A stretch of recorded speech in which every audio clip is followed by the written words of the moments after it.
This is Dan Schneider, and on this Dan Schneider interview, the tables will be turned. I will be being interviewed by an artist and writer named Susie, a person that I met some years ago and who found my website and who's been a member of my website's e-list for a number of years. And she will be conducting this interview with me coming up after the break. Good morning. How are you today? I'm doing okay. So, you are the founder of probably one of the most unique websites in literature in the late 20th and early now, but thoroughly established 21st century. And I was wondering if you would speak for a moment about the origin, the genesis of the website. Well, in the 1990s, I was living in the Twin Cities, the Minneapolis-St. Paul area of Minnesota, and I had been involved in the arts arenas of that from when I had arrived in 1991. I'd also been involved in New York, the New Eurekan, and Brooklyn and Queens poetry and art scenes of the 1980s. But in the late 1990s, I had started a website called The List of Twin Cities Artists, wherein I had the names and phone numbers and contact information of a couple of hundred artists. And for about 2 years, from about 97 to 98, 99, maybe 2000, I ran that. I was actually thinking that I could maybe somehow either copyright or trademark it and then branch it out. But it didn't work out that way. This was the very early part of the internet. I had gotten the idea because for 2 years I had helped organize a festival in the Twin Cities called the Stone Arch Bridge Festival, which was on Father's Day in 97 and 98, wherein I gathered artists to give readings and whatnot at this Father's Day festival.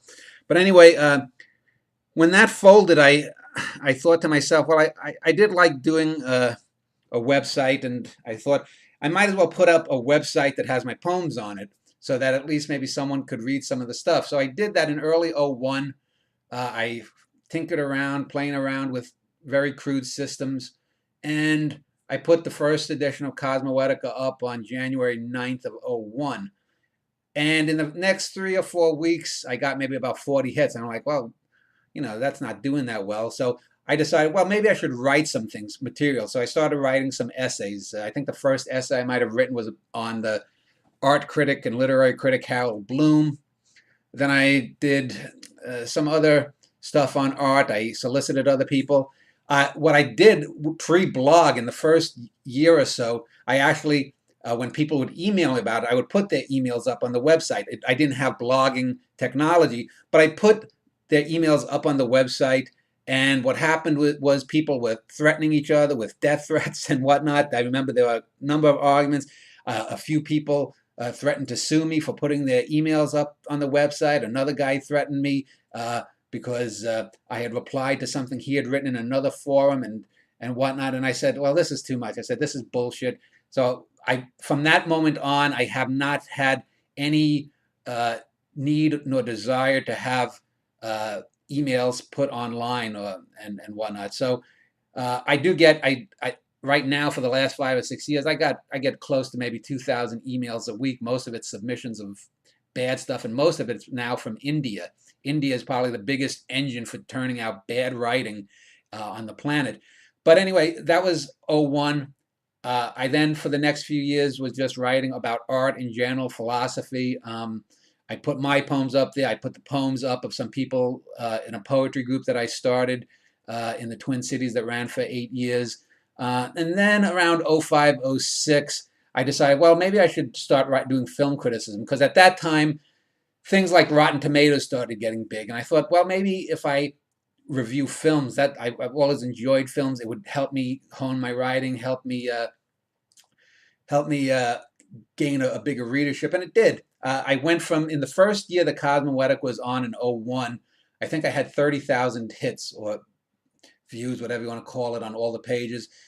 Then within, like, by the third or fourth year, I had about 6 million, and then 20 million total accrued. Now I think I'm closing in on like 500 million hits on just the main page, um, which is equivalent to, I guess, what I would call page views, because I a lot of people, like Google, they like this page view idea, but to me, who cares if someone is looking at the page if they just click away? To me, however many times someone clicks back on a page is just as important. But without getting into those kind of specifics, the last 10 years, the website, has been pretty good. I started an interview series in '07, a written interview series, and that got a lot. Probably other than some of the pages that have links to other essays, I think the biggest, the most hits that I've gotten on a single page is for one of my interviews with Lem Dobbs, a screenwriter who wrote The Limey, a Terence Stamp film by Steven Soderbergh, and Yeah. also he did Dark City, which was a '98 fantasy sci-fi film that I think Roger Ebert had said it was the best film of the '98, and it was a great film. And that's almost a book length interview. I mean, I had maybe 10, 12,000 words worth of questions, and Dobbs added another 45, 50,000 words. So that's a small book there, and it's a brilliant interview. And in recent years, in the last year, I started doing the video interviews, which I did 41 written interviews in about 6.5 years. This is the 35th interview that I'm doing on video in less than a year. So in 1 year, I'll have done as many. And it's one of those things that'll take time, because YouTube and videos is a totally different medium than the written. It's like I compare it to the difference between uh, radio stars transitioning to television. Well, that you had people who were radio stars and big in the '30s and '40s. Television came along and it obliterated, or maybe the silent film era to the sound film era. It just totally changed the dynamic, and so uh, I'm basically starting from scratch. I mean, I think I've had to use two YouTube channels because YouTube had penalized me for one of my on my Cosmoetica, the first YouTube channel, because I used a clip from a public domain movie, and some German company bullshit Google and said that they had the rights to it, and so they put me on a 6 month suspension. That's why most of the interviews have now appeared on my E-Cosmoetica or Educational Cosmoetica channel. Eventually, I'll transition them back to the Cosmoetica channel, but um, I've gotten maybe about 16,000 total hits or views of, in a little less than a year. And I put on lots of these videos. Most of them have just a couple of dozen hits or views or whatnot. But I think that one view of an interview, for example, is worth probably 100,000 to 250,000 hits on a page, because someone is actually watching it. And people can skim through a 1,200, 1,500 word film review rather easily and get something from it. But if you're watching an interview that goes on 60, 90, 120 minutes or whatnot, it takes more of an engagement. And so I think it will take 2, 3, 4 years maybe before I start getting significant traffic and make an impact. But anyway, that's the state of Cosmoetica right now. I'm in a personal downtime, but things hopefully are going to start looking up for me. You just got to keep going in life, and I think Cosmoetica has already made an impact. I know a lot of the younger people that are, especially the younger people that are on the Cosmoetica e-list, and also on Facebook, where you can meet people too. Have told me that they have been greatly influenced, and that's the thing that's the most satisfying. Is that, yes, I would like that my wife and we've written great books, we've written great poetry. It would be great if I could, be published by a Random House or Simon and Schuster and make a lot of money. But since that's very rare, uh, you have to take the successes where they come from, and being able to have people be influenced and say, I want to be a writer because of something Dan Schneider, wrote. That's something that's very good. And I can tell you, most of the academic crap that's published out there, most of the MFA kind of crap where people are just writing about their own personal neuroses or whatnot, that doesn't influence people. That doesn't get to the heart or the center of what life is about. And ultimately, art is about communication. Art says, I am here. This is what happened. Just as I can look back and read say, the poems of Lucan, the Civil War, and know a little bit about, uh, the history of classical periods and wars and what people felt, so too could someone in 500 or 1,000 years, if they're on some starship going to the Andromeda galaxy, they could pull up on, what Carl Sagan once called Encyclopedia Galactica and go, type in or just think in and say, what was that book that by that ancient earthling Schneider that he wrote? Oh, let me read. Oh, and then the 2 months it might take to get in that time from our to the Andromeda galaxy, they might be reading a book of mine or experiencing it in whatever ways they can. So that's the thing. Art is communication across time as well as distance, and that's the most fulfilling thing. And I'm sure that you as an artist can understand that. I'd like to return to a point that you made about the establishment, for amusing terminology, regarding publications, the publishing market, and it is truly a market. The art scene, the literary scene is not about artists anymore, it's a market. So, can you speak to any interaction that Cosmoetica has had with the established scene? Well, I have in the course of especially in the course of doing these interviews, contacted many academics. I can tell you, for example, I mentioned the first I think essay I ever wrote for Cosmoetica was on Harold Bloom, and I had a brief 2 or 3 email back and forth with him back in '01, and I said, uh, I would be willing to post something of yours and get into some kind of a dialogue. He was not interested, of course. Um, I personally, my wife, we've of course sent around for many years. We had sent around to different big name presses and even college presses and uh, agents. We'd sent around to. I think literary agency is a joke personally because most of them are frustrated artists themselves, and they don't have there's I think one of the big problems in art today is that people uh, people want to just express things, but they don't want to do anything that is going to get out further, to probe deeper. They just feel that their expression is worthy alone, and to me that's ridiculous. As far as trying to get out and my interactions with academics, specifically in the arts or writing, I have done some of these interviews. I did an interview with 3 Herman Melville experts, and my wife Jessica pointed out that at one point late in the interview, one of the gals who was the interviewed, I was talking about Melville's poetry and how Melville's poetry sucks vis-a-vis his prose, and she was sort of taken aback by it because, like many academics, they look at things and they don't see things in a qualitative way. Unfortunately, they look at art as simply biographical. Now, sure, if I write a book about topic A, B, or C, obviously I have an interest in it. Why does Schneider have an interest in A, B, or C? That's an interesting question, perhaps, but it's not the thing that is the most important about why I may have written books A, B, or C. When I say Melville's poetry was bad in comparison to his prose, that really isn't a biographical fact. That's simply a fact of the qualitative, and we can talk about objective versus subjective nature and whatnot. But that's basically just a brute fact that Melville was a better prose writer than a poet, just as Whitman was a much better poet than a prose writer.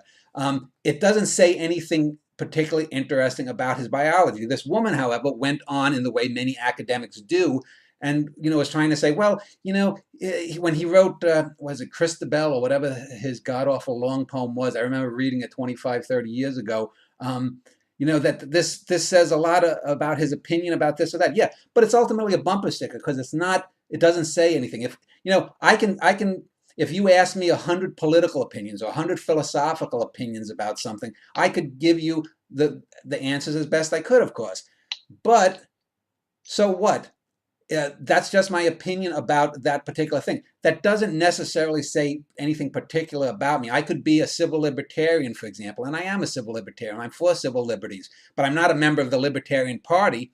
They're a bunch of joke wackos that are for corporations. So when I say something like that, that doesn't mean that I endorse other people who claim it. That doesn't say anything about me, my root political belief.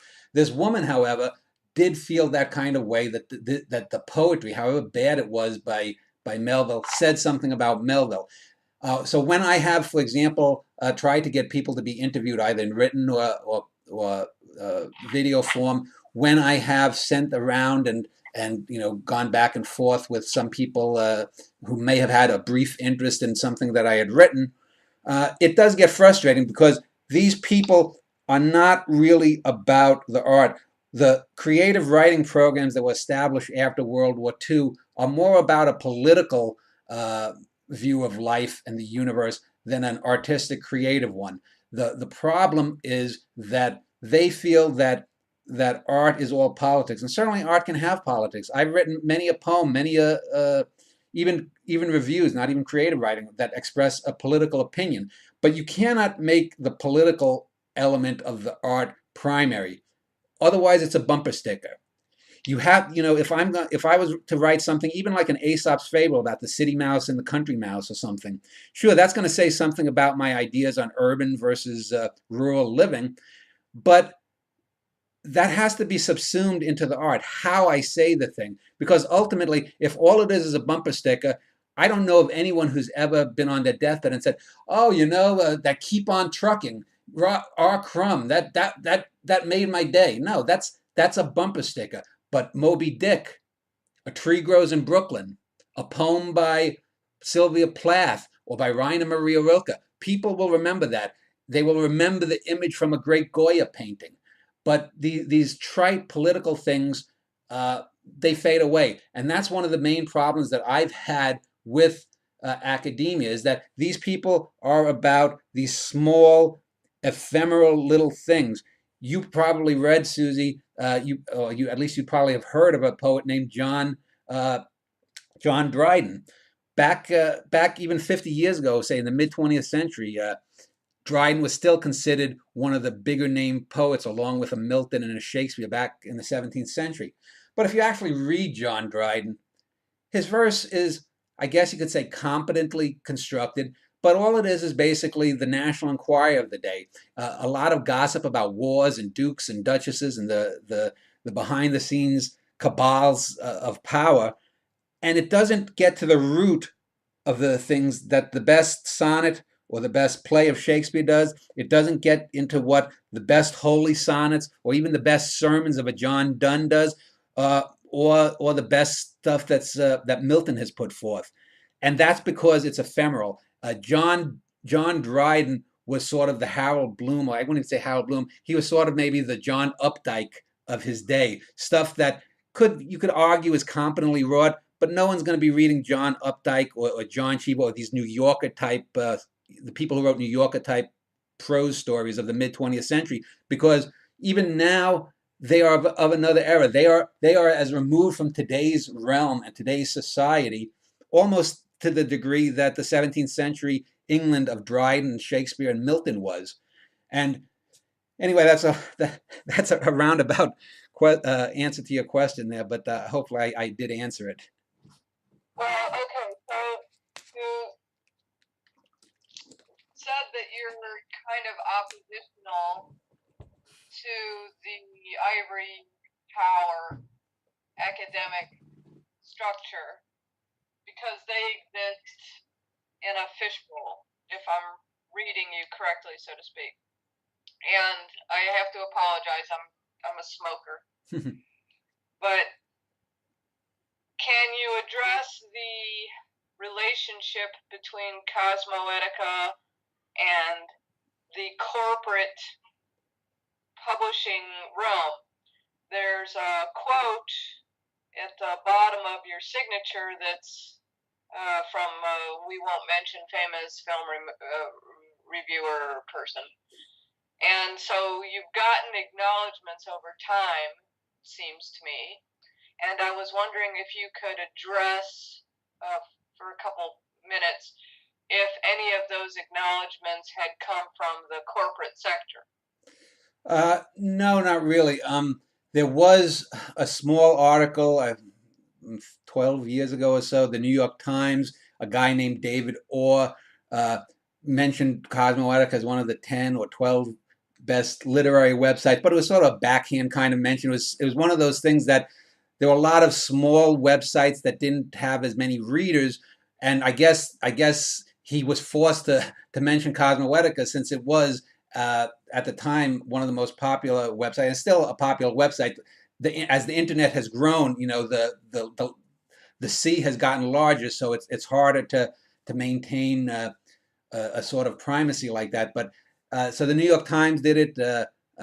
I've gotten little blogs here or there. Roger Ebert did his piece on me a few years back, but there really hasn't been, and it's kind of strange because I know my wife has often complained. There was a movie called Julie Julia with Meryl Streep about some woman who started a food eating blog or a cooking blog or something, what she ate or cooked for a year or something. That led to her getting a book and then getting published. And Jessica's always like, well, why your website is more popular? Why don't people do that? Why hasn't I don't know, Charlie Rose or some PBS show tried to interview? And I say basically it's what I had mentioned earlier about with the YouTube websites. If you have dancing squirrels, if I have a YouTube clip of dancing squirrels, if I have a celebrity nipple slip, if instead of doing these interviews of depth with scientists and philosophers and artists and writers and filmmakers and astronomers, if I was trying to interview, I don't know, some Kardashian, I don't even know all their names other than Kim. If I was trying to interview, these minor celebrities, yeah, I could get more hits, but it wouldn't be fulfilling. It's nothing that interests me. So I'm in it for the long haul. And that's hard to try to do a profile by. These kind of little meme-worthy websites or meme-worthy clips that go viral, as they say, are usually under a minute long, and they're easy to just forward around. Well, how do I forward around? I'll give you an example. A week or two ago, I think it was last week. Yeah, last weekend, 1 week ago, in fact, I did this 3-hour debate between outlier cosmological theorists, 4 guys who had alternative ideas to the Big Bang, and it's a 3-hour interview. How the hell do you condense that down into something that's digestible for you? Yo, dude, thumbs up, thumbs down.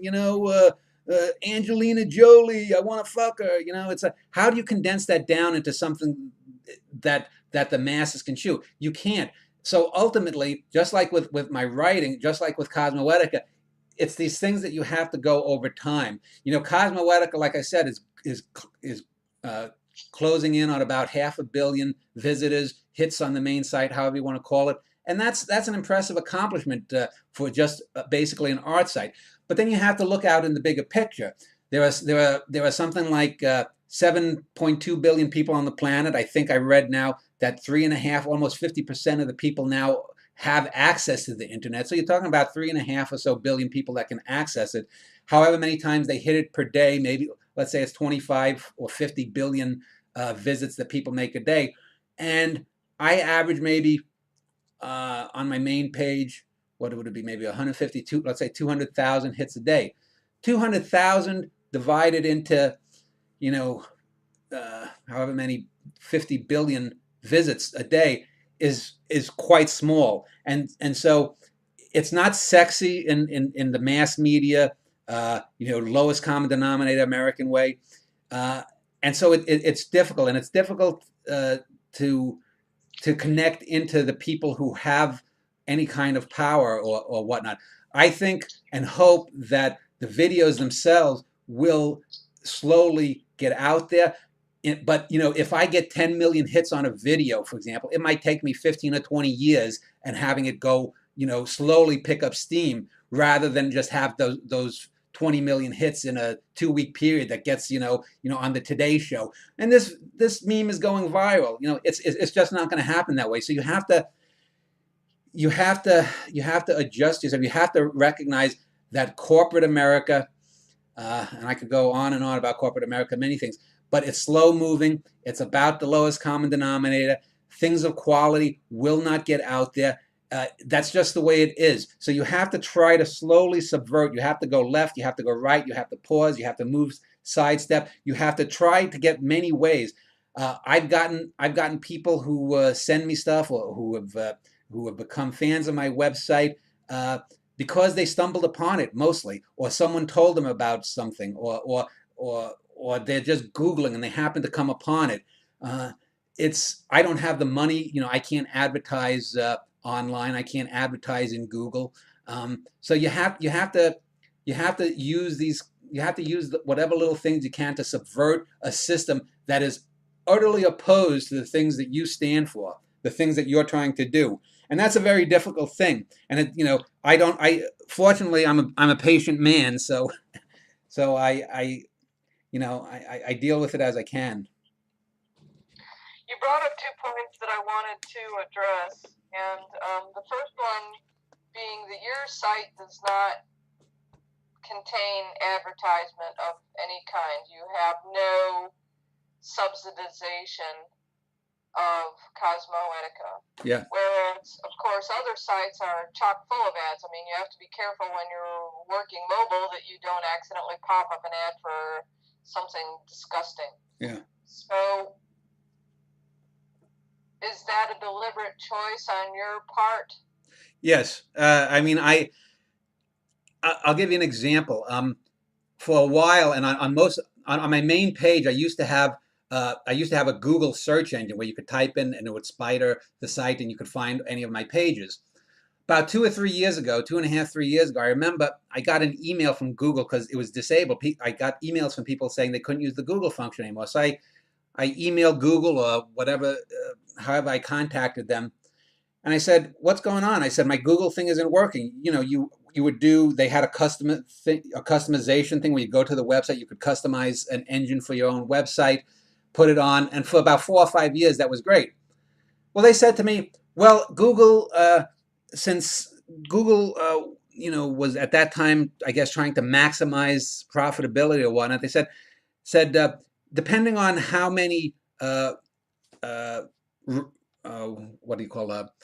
many times people Google something on my website, how many references or referrals, I think it was the term, is sent per month, I would have to pay. I'm like, you want me to pay to send you customers? They said that in any given month, there were over 100,000 Google searches on Cosmoetica.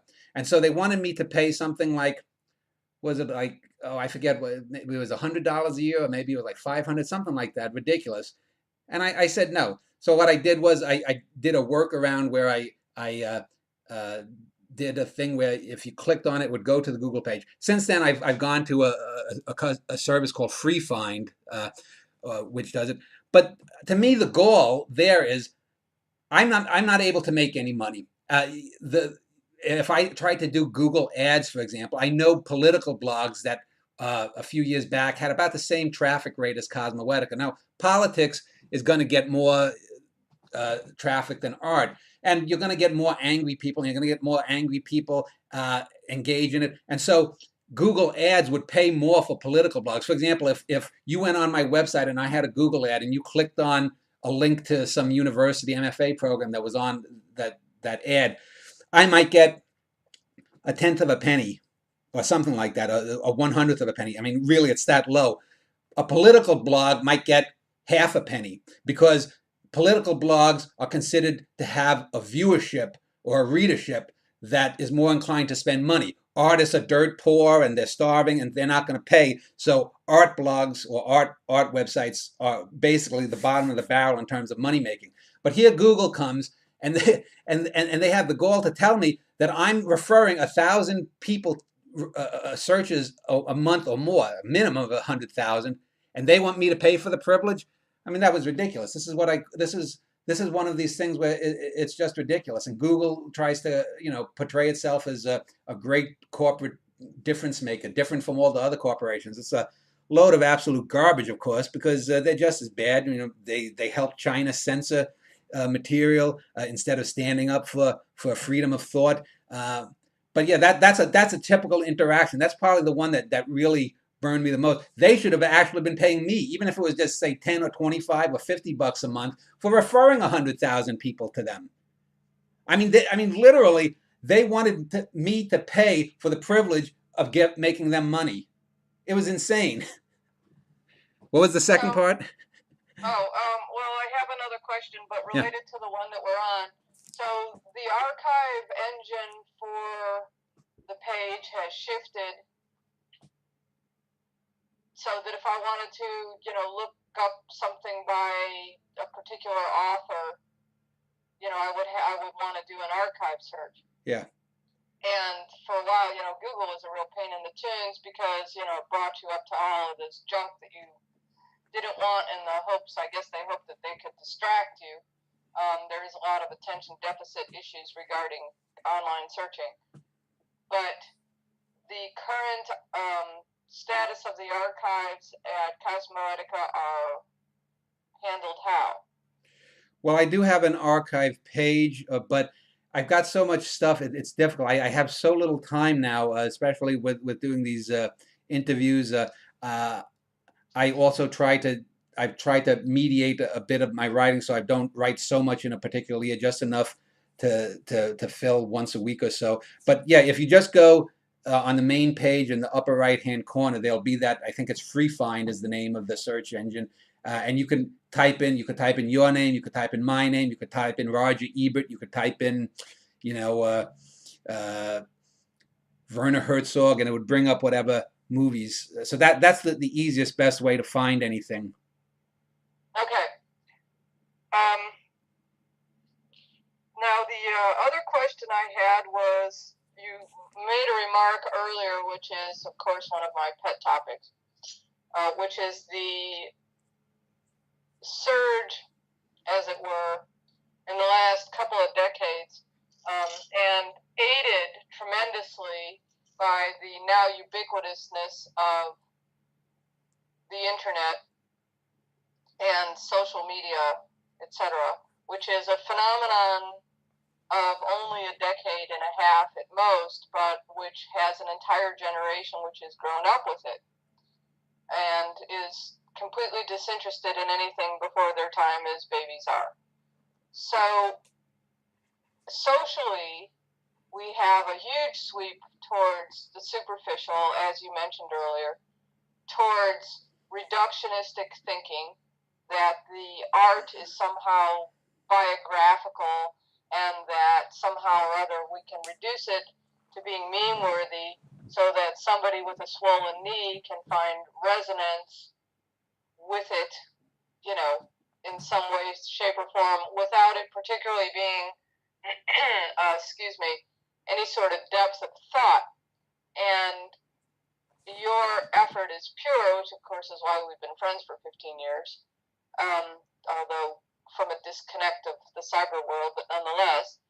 And the anti-intellectualism, which marginalizes Cosmoetica and marginalizes art as a whole, is of course a bit of a flummox, because if there's any hope to be given, it's through the arts in various shapes and forms. And so I was wondering if you could address that aspect of our culture and the anti-intellectualism that seems to be now not only ubiquitous, but a kind of an ongoing comedy routine, which has now played itself into the political arena. Well, in my last week's interview with 3 film critics, another fellow who's on my website's E-List, Alex Sherman, was talking with some of these other film critics, and he talked about how mediocrity is the way society is heading towards. And for an individual to be mediocre is not a good thing. But what he was meaning was really, I think, mediation, in that we have a society that I think slowly but surely, and I'll be an optimist, I think if you went back in 25-year chunks and you look back over the last 500 years, I think you see a slow but steady and undeniable improvement of the human condition. Yes, we have global warming. Yes, we've had world wars. Yes, we had slavery. Yes, we had genocides here, there, and everywhere about things.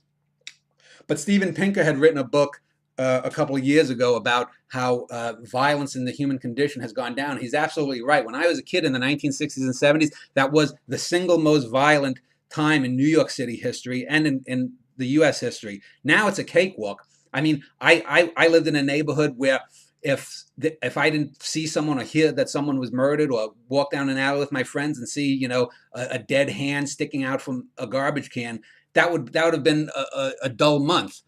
And I'm not joking. I grew up in a very mafia infested area as a kid, so this kind of stuff I'd see all the time.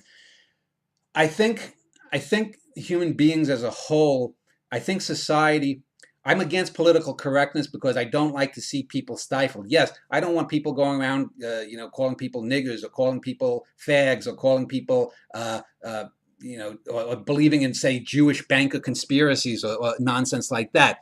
On the other hand, there are different ways to do that without impinging upon people's own personal freedoms. You, when someone says something wrong or stupid, you debunk it. You don't silence them, because all that does is foster resentment. And I think a society has gone forward. We just, in the year that we're recording this, 2015, gay rights has produced a triumph of allowing gay marriage, and I think that was a great example in just a decade. I thought in '05, when this first became a big issue, it was going to take at least 25 years. It only took a decade, and that's because the lawyers there did a brilliant job of slowly but surely knocking out the cultural stilts underneath the opposition in many states, to the point that it became an inevitability. But I think that there are things like workers' rights, the day-to-day things that we still lag in. But I think that the mediation of society is a good thing. We need to have less super rich people. We need to have less poor people and go towards the middle. There will always be the richest people. There will always be the poorest people. But as long as the richest people are not, frolicking over the bones of the dead people, or stepping on them, there's nothing particularly wrong with that. The problem has always been about distribution and getting a fair share for most people. I myself, I don't need to be a millionaire. I don't, if I won a lottery ticket and won $5 million, and me and my wife could buy a little home and move up to the West Texas mountains or something, I'd do that. I'd be like Robinson Jeffers, get me the hell away from people. But I don't need that. I don't need that. I'm content if I could make, $40,000 or $50,000 a year, my wife and I combined, and be able to take a nice vacation once or twice a year and be able to spend all my time on creative thoughts, reaching more people. That would be great. But society does not value those things. Society always thinks short term. This gets back to corporations. Corporations are by their nature short term creatures. They think only a week, a month, a quarter ahead of the time, at the most. They don't think long term, and this feeds into what I call sort of the inner simian of us. When we evolved, our ancestors evolved, deception and lie was a good thing, because if there were 100 nuts or 100 beetles or whatever that my tribe had dug up and if I could secret away 3 extra bugs or 3 extra nuts, my deception, my little theft, and no one knew about it, I'd have more.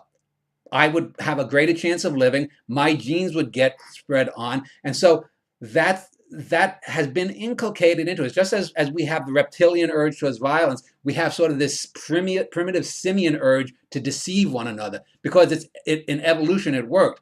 The problem is society has advanced more quickly than our own natal evolution, natal social mechanisms, or rather, just as, for example, I'll give you an example: obesity, for example. We have more quickly evolved a way to have an excess of food than our bodies have been able to evolve to deal with the excess of food and build up quicker, faster metabolisms to get rid of everything. In the same way, as a society, we have got plenty. We have developed systems and laws that theoretically protect everyone. Whether, if you were going in a lawsuit against Bill Gates, for example, and let's say you had the upper hand and you had the right position, theoretically, you should be able to win. But in reality, of course, Bill Gates is going to be able to hire lawyers, and he can employ subterfuge, and he can dig up some long ago thing. Maybe you had a parking ticket, or maybe you were arrested when you were 15 for being drunk or something when you were underage, and bring that up and use that as a way to win a kind of lawsuit.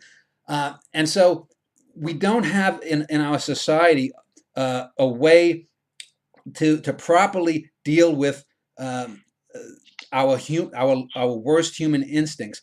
Individuals have to do it by themselves. Like I said, I grew up in a very violent area. My natural instinct, perhaps it's natural or maybe it's learned, was that when someone, if there's danger, you have to run or you have to hide. You have to fight back and stand up for yourself.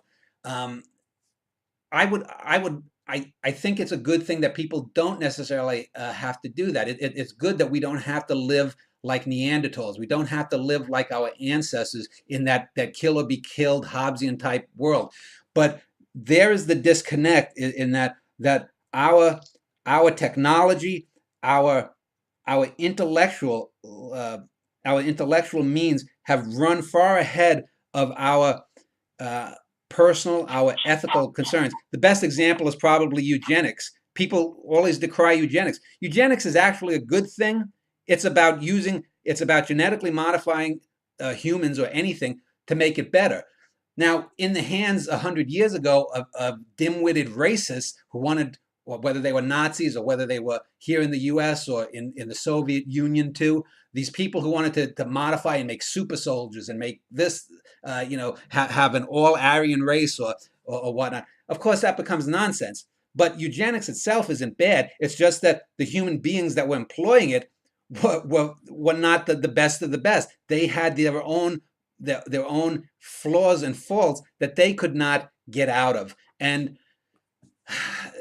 I think society. I'm optimistic. Like I said earlier, we have global warming, but I don't think we have the desire to kill ourselves, to end ourselves as a species. I don't think we have right now the technology, and I think that if we survive until the second half of this century, I think we're gonna go out and explore the universe. I think I don't have any children. I'm talking metaphorically, that my and your descendants are going to live better lives than you and I have and can even think of. There will be things that they will be doing that you and I are not even going to know, because if you look back 50 years ago, and look back at when I was a kid, the old auditorium films of the city of the future. In the future, mankind will be living on Venus, blah blah blah. If you look at some of those, are so ridiculous, and they had no idea, for example, that the internet. They thought we'd be flying around in Jetsons like space cars. They had no idea about the internet. We don't have Jetsons like space cars. We may in 100 years, but they had no idea about the internet. And that's a good example. Information technology, the way to spread ideas, has evolved immensely. Look at these young kids that all have their iPhones, their cell phones. Whenever I've gone in the last 2 or 3 years to a doctor's office or a dentist's office, I'm the only person just sitting there and just sort of relaxing in the chair. Everyone else in the room, they have their cell phones and they're looking at something. I remember Jessica and I went to a restaurant two and a half years ago, and a couple sitting in a booth across from us was sitting at a table, not talking to each other. They were both literally on their cell phones independently. The waiter would come take their order. They didn't speak to each other. Uh, so you have the technology, and that's a good example. The technology that we have to connect each other has driven people apart. Yes, you and I, Susie, could argue on a political blog or a sports blog or a science blog or a Star Trek wiki site or something about this, that, or the other thing. And we're connected in the sense that we're replying to each other, but there isn't the communication, for example, that you and I are having right now. There isn't the exchange of ideas. And that's one of the things that I think is the next sort of frontier. It may take another 20 or 30 years, But I think when people look back at, say, this early internet era, I think Cosmoetica will stand out because it's one of there probably are a few other sites. I can't know about everything out there, but it's one of the few sites that I know of that's even trying to do something of depth. I think that if you were to come back in 50 years in 2065, you or your descendants, and look back at all of the stuff and have cyber archaeologists look at all the crap online now, they'd be like, who cares? Oh, Bruce Jenner wore a dress. He killed someone. He's going to jail. Oh, this was a big hubbub then. Who cares? But they will look back and look at this conversation. They'll look at some of the other conversations. They'll look at something I wrote about a film by maybe some foreign filmmaker, and they'll say, "Oh, I understand that. That was a very prescient comment he did. Why was this Schneider guy the only person who made that point that we can find online?" And so I do think that quality does win out in the end, and I think history has borne that out. If that was not true, we would not know about the John Donnes. We would not know about the great classical Chinese poets. We would not know about the great philosophers of the classical West. And so I am ultimately optimistic. Let me refine a point about our current day and the arts. I have a lot of interaction, not as much as I was when I was a teacher, but still with young people. And the arts, of course, have been cut from the curriculum now for a generation, period. It just has. It's gone. The reasons for that are well, I could probably compress that if you're interested, but nonetheless, the arts have been cut. So you have kids who are completely unaware of Guernica. They're completely unaware of Salvador Dali, and those were, heavy hitters. They'll see a book bag that's been made of Seurat Sunday afternoon at the Grand Yacht, and they won't recognize the painting as a painting. They don't recognize, Van Gogh's Starry Night as a painting. It's just, here's this image that's around in the culture. Now, given that level of suppression, and given the current tokenism in arts today, it's a bit of a tough go. For Cosmoetica, I write pretty classical book reviews. That's been what I've been doing for, 12 years for you or whatever, which is kicks. And I'm always hoping somebody's going to have an intelligent response, which doesn't happen. And that's but it also speaks to our culture now, and I'm hoping that you could speak to our culture now about this ubiquitous cultural ignorance. Yeah, the New York galleries think that they're all about everything and that they're, the cutest thing in the whole world. But people outside of New York don't really care. But the thing that I found that's very interesting is when you go to a very local scene, there are people who, despite the fact that they're completely uneducated in the arts and arts history, will respond to a poem or to a piece of pottery or to fiber art or to, various other art forms in a way that's almost a bit scary. I wouldn't go so far as to say simian, but nonetheless, it is an intrinsic part of human nature to respond to the arts. So when you have this suppression, you're kind of creating a void. And Cosmoetica, of course, is not particularly concerned, it seems to me, with what's going on in popular culture, which, of course, makes you eminently commendable.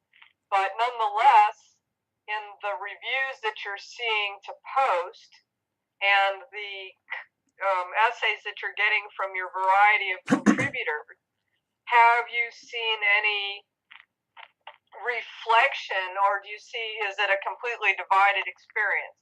Those who are highly concerned and involved in the arts and literature, etc., versus the rest of the culture, which is stumbling along in the dark?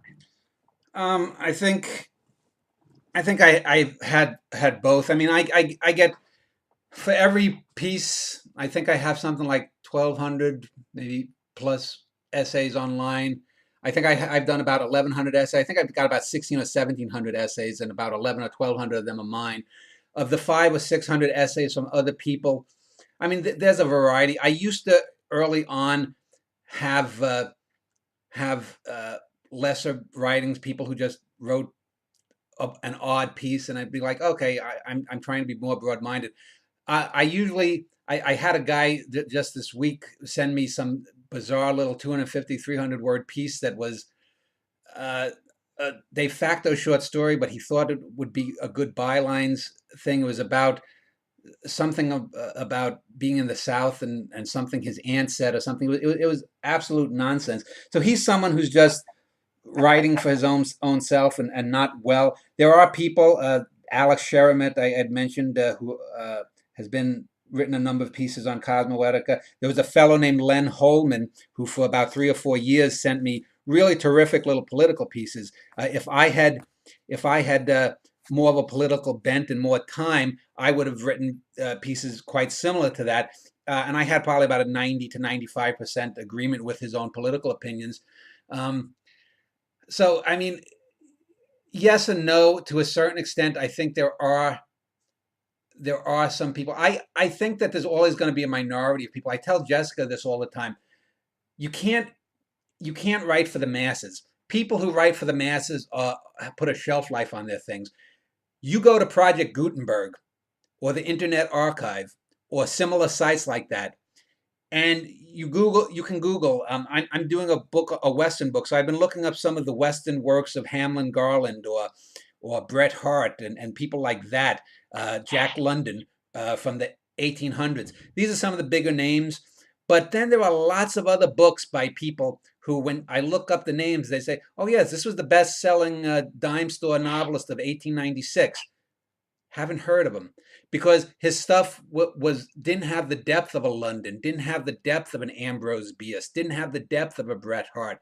And so these people reflected their times, and there's a minor value in that. If you want to know what the Victorian era was like, and you want to read like some of the female writers of the day who wrote these sort of little ooh tee hee how to transgress in polite society type books, there are plenty of them at Project Gutenberg, and they're kind of fascinating the way it would be to look at sort of like, a monkey that came out of a brain experiment and is sort of retarded and off in the corner just banging his head against the wall.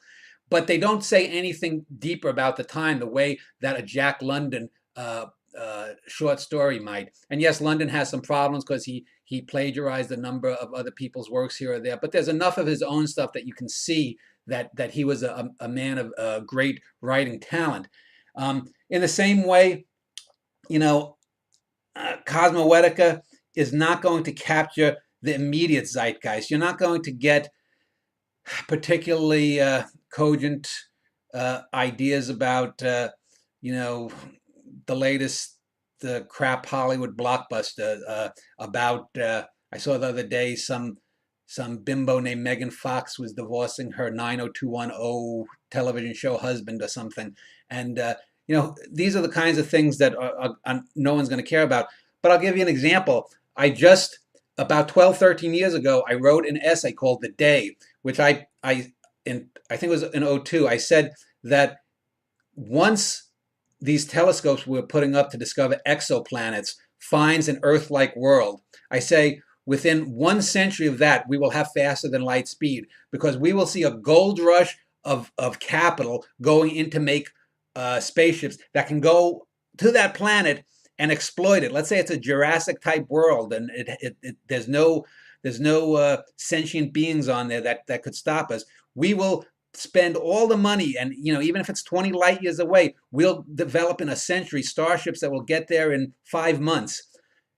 And I just read 3 or 4 weeks ago about this exoplanet that's a little bit larger than the Earth, but seems to have the chemical signature of life. Now it hasn't been confirmed, but I then read about some private funding and people, that some private investors are saying all they are wanting is to, once they find out that they have that gold mine at the end of the 20 light year tunnel or whatever, they are going to be putting money into it. And that's exactly what I predicted. And that's a good example of of a piece of writing that just over a dozen years or so later has more relevance than anything writing about the Kardashians or whatnot. And I think that's the kind of thing that does over time stick out. There's never been anything like the internet before, so I can't give an exact analogy to the past, but I can say that people who have written things that get to the fundamental parts of humanity last longer. These novels that were written in the late Victorian era that were just basically talking about polite society and didn't have any depth, they don't last. But you read someone like Willa Cather. If you read her novels, she was writing. Excuse me. She was writing looking back a few decades from when she was writing in the early 20th century, and her stuff still, you can read it today and you're still there, and there's nothing in her writing that has dated. It really hasn't. Yes, you could say maybe a little phrase here or there, but there's nothing dated. There's nothing. It hasn't taken on the pattern of the past. A Willa Cather's work perdures. You could, for all of its kind of unique artifice, a Moby Dick is far more relevant and far more cogent than anything that a Jonathan Franzen has written. I mean, Jonathan Franzen writes bad soap operas. I've watched soap operas on television. I know good soap opera from bad soap opera. Jonathan Franzen is a bad soap opera writer. Richard Russo is a bad soap opera writer. But they're actually not as bad as the David Foster Wallaces and these people, these postmodern people who want to just throw words at people and throw ideas and throw this and say, well, you just have to deal with it. It's on you. No, if you're an artist, you're telling me something. And so I think that Cosmoetica will perdure, and I think it will probably be more highly thought of 50 years from now, after I'm dead probably, than it is now. I think that's sort of inevitable. But again, I can't predict the future. But I do think that people, the fans that have read, and I estimate that I probably have somewhere between 50 and 100,000 people out there that 3 or 4 or 5 times a week come and read something, or look at something, and they're the people that keep coming back week after week, week after week, and then there's maybe another 500,000 people that come back once or twice every month. So you're talking, maybe 500,000 people on the planet are regular devotees of it, which is nothing to sneeze at. I'm not gonna deny that. But again, you have to put it in perspective. Cosmoetic isn't going to change the world in the short time. No work of art does. You mentioned Guernica, the great Picasso painting, and that's a painting that at the time he was the most famous artist in the world, so that sort of had a head start. So that's probably not a good idea. Van Gogh is probably a better example. If you look at some of his paintings, and even some of the less Van Gogh-y type paintings, like the Potato Eaters, and you look at what that says about the human condition, and you could transpose those people into someplace in Africa or South America, someplace in Indochina, or the Indian Peninsula, and you can see the same types of people, and that's a work that has slowly filtered out. In his lifetime, that was not considered one of his bigger works, but it slowly filtered out, and it's touched more and more people. I've always talked about art as the ever-opening cone of greatness, that when you have great art, you're going to, from point zero, when that art is created and it starts slowly disseminating, very few people are going to get it. But come back in 10, 25, 50 years, the people who really understand great art give it the word of mouth. They spread the word, and those are the people that propound and the art forward. This is why you have people who were not known in their lifetime who get known after they are dead, when they're safely beyond and they can't no, they can't be a threat to any power system. People say, oh, that Franz Kafka, that syphilitic or what tubercular little Jew that died. Who gives a shit about him in his lifetime? He's just a goddamn clerk making whatever he made in whatever little patent. No, he wasn't a patent clerk. Whatever he made, doing whatever little shit thing he did. None of that mattered. The three or four major books that he did write, though, those are the things that matter, and those are the things that people connect with now. They will connect with in 1,000 years if we're flying around Beetlejuice, and that's the way, in a sense, that it should be. We should have a society. I think, for example, we should have a society where quality is encouraged, quality is rewarded. Of course, a lot of people will say everything's subjective, and who's to say? And that's why we have a grant giving system in this country that sucks. Getting back to one of the things you mentioned earlier, I don't mind government promoting the arts, especially for kids. I don't mind the government promoting art for kids wanting to learn how to do ballet in their grade school. I do have a big problem with the government getting in and giving grants to people who sit on their asses, especially like some of these organizations, even private organizations that give like these MacArthur Genius grants. All of these are given to professors. God damn it! When I've sent around for these interviews, for example, I send around to these professors.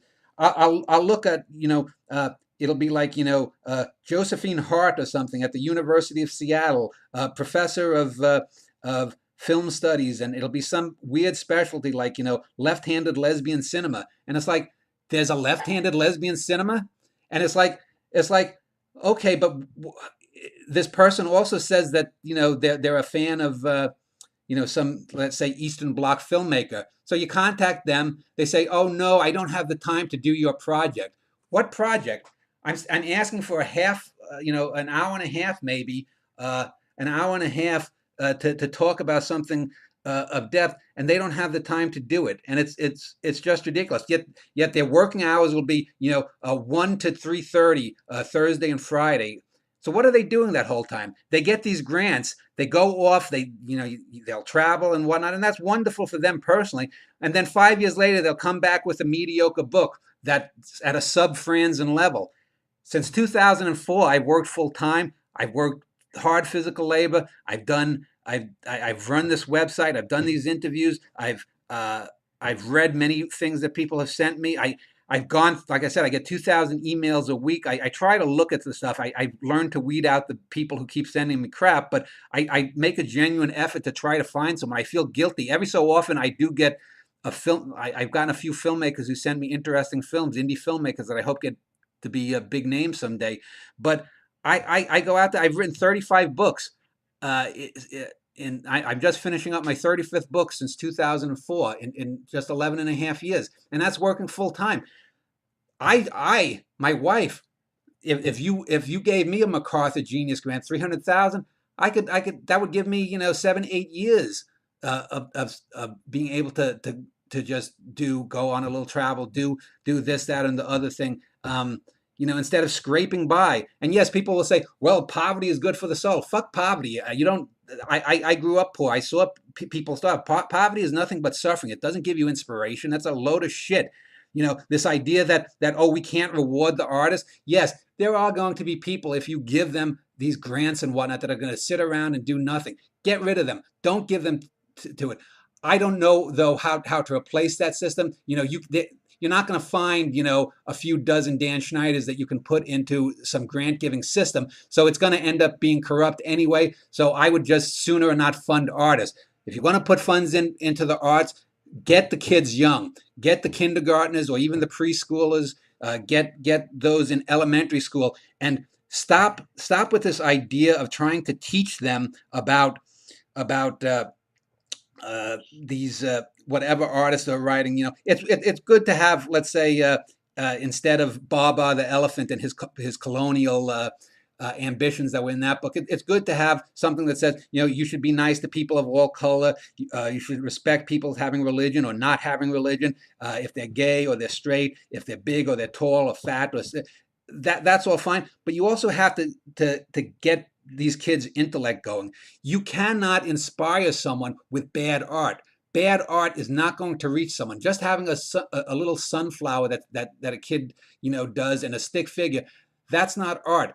You need to get these people and say, because kids can look at a Van Gogh, they can look at a Goya, they can look at something like a Magritte painting that will cause them a dissonance in their mind and get them thinking.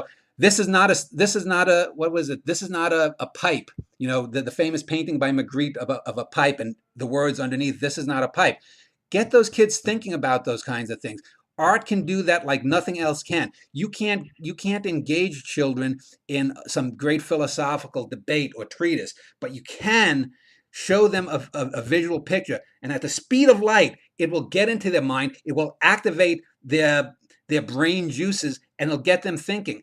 And what happens is, when that doesn't happen, you know, a child can only learn speech. Their mind is plastic enough to learn many languages up until about the age of 7 or 8. After that, it gets harder. In the same way, if you want to stimulate the creativity of a child, you have to get to them early and keep feeding them and keep feeding them and keep feeding them. Because that isn't done, a lot of people who could be artists don't become artists. And I don't believe that everyone has creativity. What I'm saying, though, is if you have a class of 35 kids, or maybe now they're smaller, 20 kids, there might be one in every third class, one in 60 kids that could grow up to be a great artist. But if you don't get to that kid, he's going to end up becoming an account manager at some nameless corporation, doing nothing of value to society in the future. And that's a loss. And that's where the money for the arts needs to go. You have to pull out that person of exceptional ability. I don't care if it's male or female, black or white or whatever. Find that person. And the only way you do that is to stimulate their minds so that they do stand out at the age of 8. And the teacher can say, little Susie B, she's the one who in the class. Yes, we like all the other kids, and we don't want them to end up homeless and become drug abusers and whatnot. But too often in society, my biggest peeve about the way society treats artists is that too often the focus is on, let's say, the special ed kids. The kids that really, though, could make a difference, that could be the leaders of the generation or the culture, they're not given the attention. It's like, well, they'll do well by themselves. And I'm not talking about these people that you see in these documentaries, these pint-sized Picassos, these little kids that, they paint crap and they say, oh, it's wonderful. Because most of those prodigies, so-called prodigies, by the age of 20, they don't become Mozart, they don't become Gershwin, they don't become Eugene O'Neill. They just become frustrated people who were overpraised because the people who overpraised them put such a burden on them that they could never meet. Whereas the real kid, the kid who's bored in class and looking out the window, and he or she is like, why the hell am I learning algebra that I'm never going to use when I can see a bird out the window and I can imagine its flight, and I can imagine that bird has had an adventure, and maybe they're thinking something that could be a good poem about how the bird evaded the grasp of a predatory bird or something. That's the kid that needs to be reached. And the problem is we don't have people that understand that in society, not in the schools, certainly not in the government. So I personally don't trust them. So that's that's my take on that kind of thing. I was wondering if you could address regionalistic aspects of the art that you've seen. For example, you spent time in the upper Midwest. You're currently in, Texas. I guess it's a cross between the lower Midwest and the Southwest, the Texas area. Yeah. And your earlier experience was on the East Coast, and you had experience with the Nuyorican poetry movement of the late 20th century, as well as being involved in the late half of the 20th century with Stone Arts Bridge and the Twin Cities area. And I was wondering if you could address similarities and differences with these groups as also compared to what you're seeing in the early part of the 21st century in the Texas area. Well, as far as Texas, I haven't really gotten involved in the arts area. I was involved and going into readings, and I probably been to about 2,500 readings and arts events over the years. Probably in my 12 years in Texas, I mean, I'll go around to sometimes some of these small Texas towns to visit art galleries and see when they have art fairs. But I haven't done any like readings or anything in the Texas area.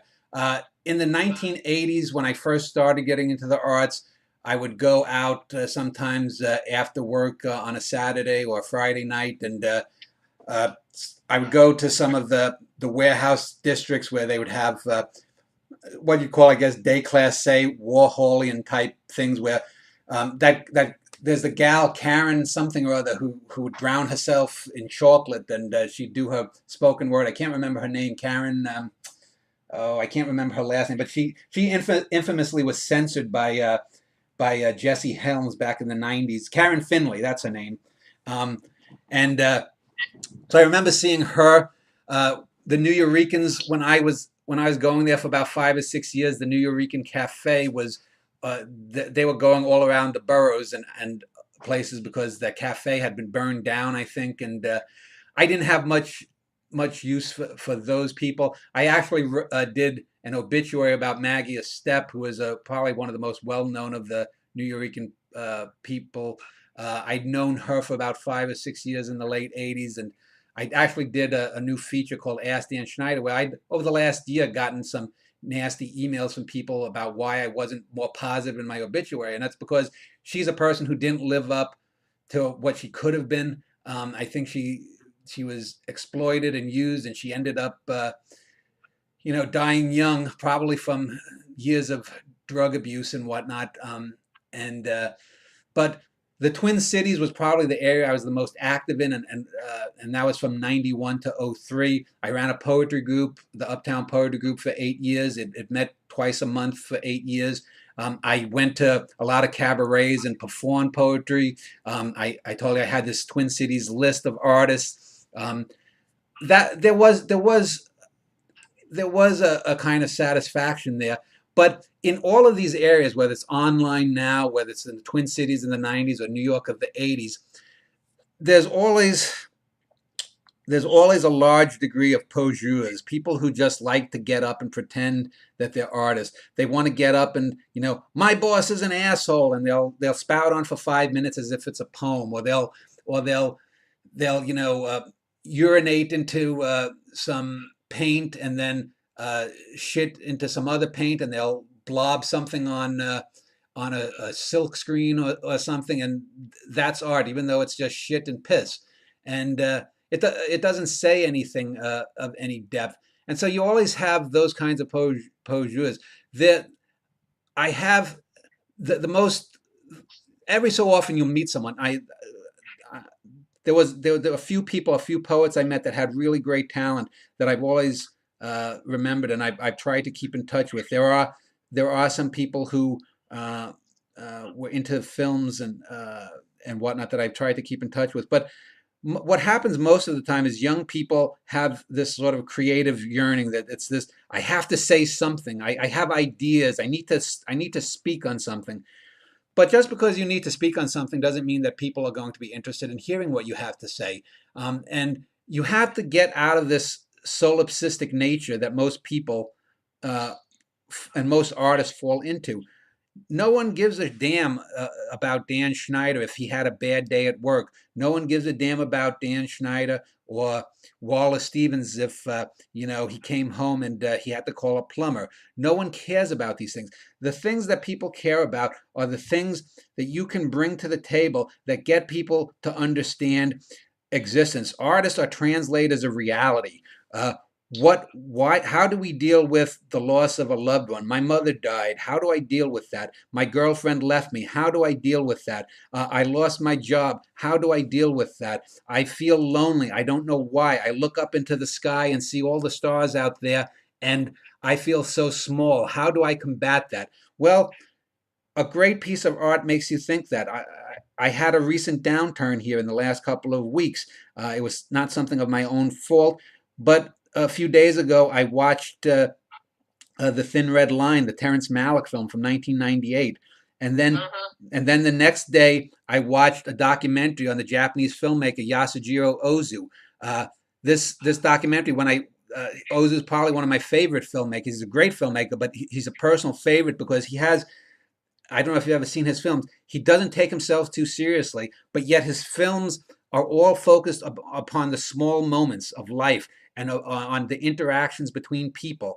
And after I watched that, I got a call from someone that gave me some good news, some hopeful news for maybe an upturn in my life. And in my mind, of course, I say, maybe that was Ozu reaching out from the grave. That was a sign. Now, I don't believe in such things, but when you're in your most down moments, you sort of grasp at those kinds of things. But um, it's those are the things that art is the most essential about art, and those are the people that I carry the most with me. Yes, I remember people who aren't creative. I remember little things. I always talk about all of the people that I've known in my life, and even the bad people who, if they dropped dead, I wouldn't really care about.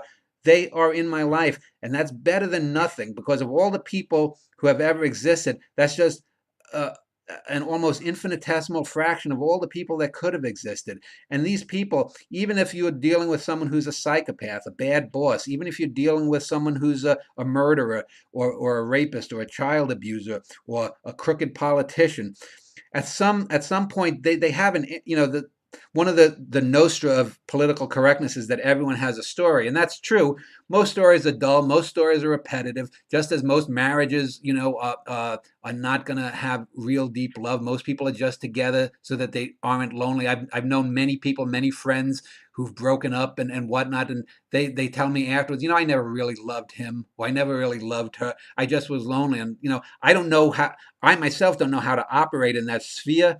I can understand things intellectually, but sometimes emotionally, when people tell me things, I'm like, I just don't emotionally get that. I would never put myself in that position.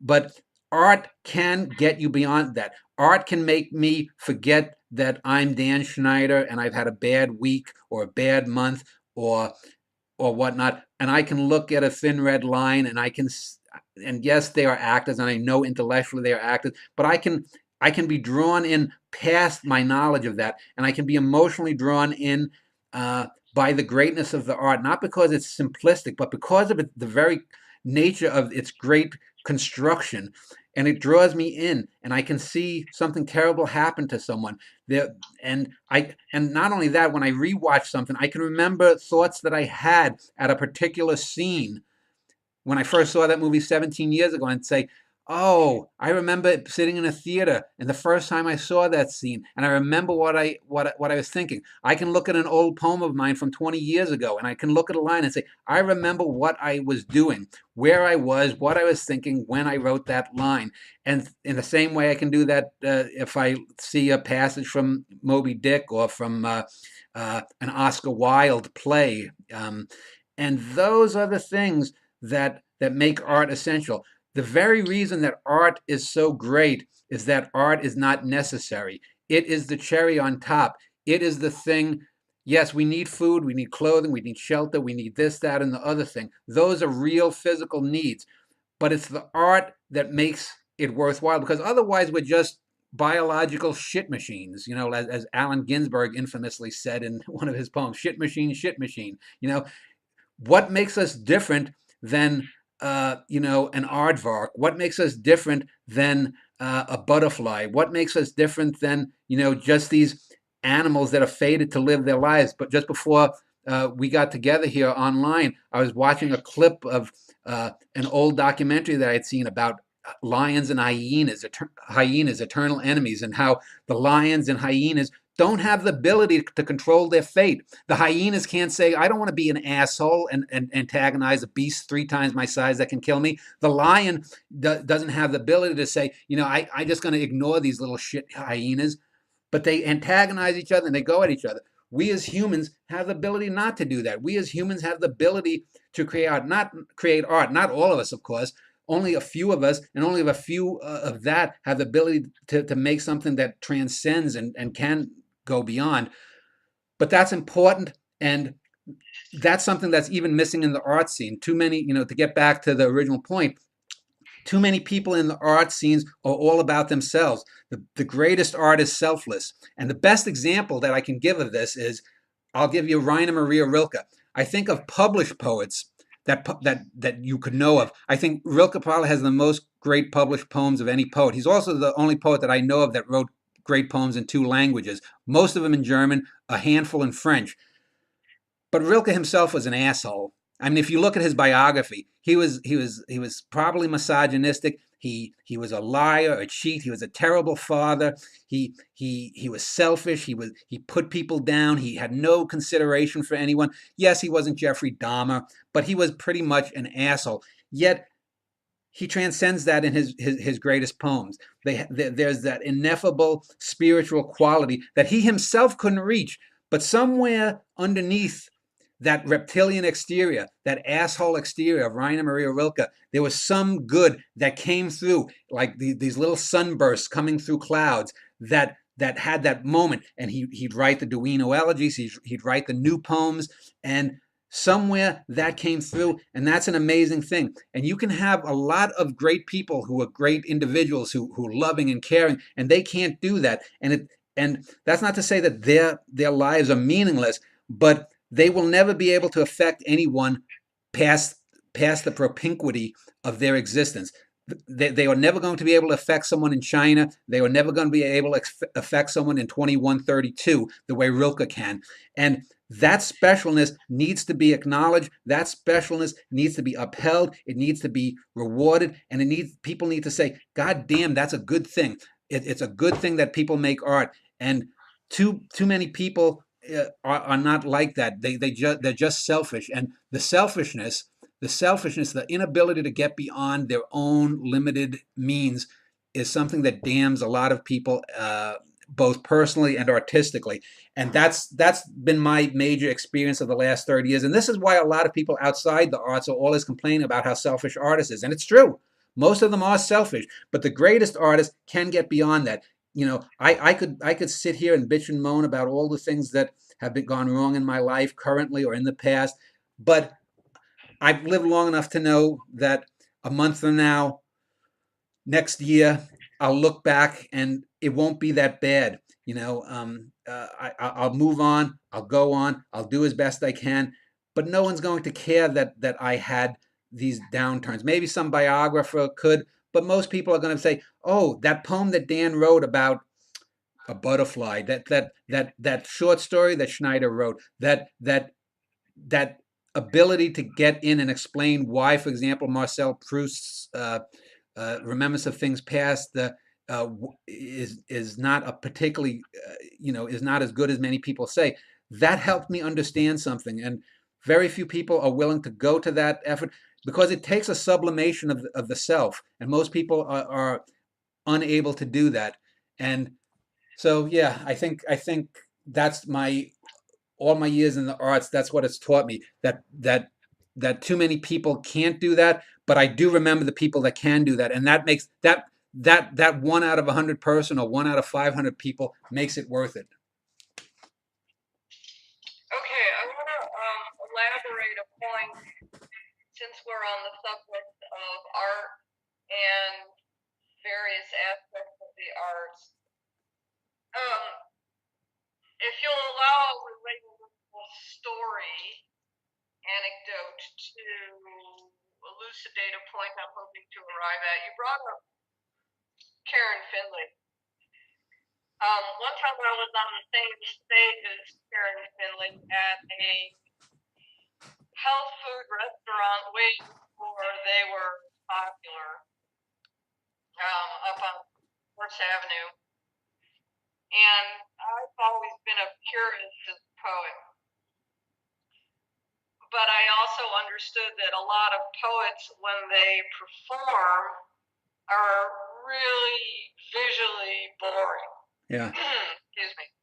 So I would don some sort of rock and roll regalia and do my thing.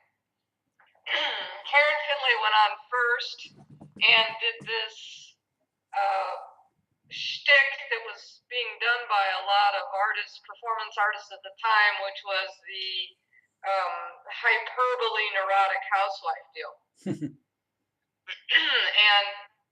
so, and then I did my thing, which was, reading my work, hopefully in a way that was visually appealing, because what I was asking the audience to do was to extend me their minds.